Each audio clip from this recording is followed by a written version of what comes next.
Hello again from the SIPS panel house.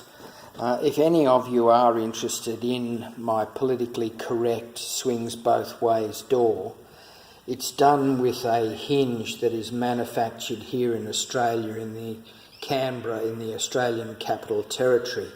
It comes in two types, one an aluminium with a brass bearing for external heavier doors, and one an acrylic one with a pressed steel bearing for internal lighter weight doors.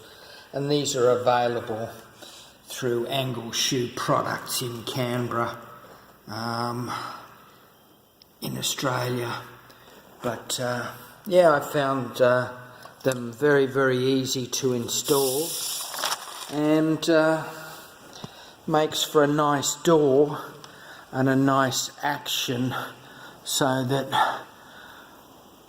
you're setting your top hinge like that, and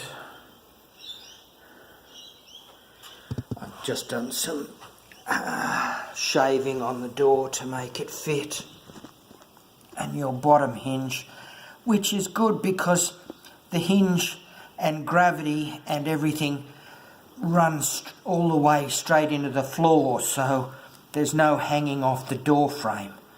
Anyway, any more information, do a comment down in the comment section and I'll help you out. Okay, till next time on the SIPS panel house. Bye.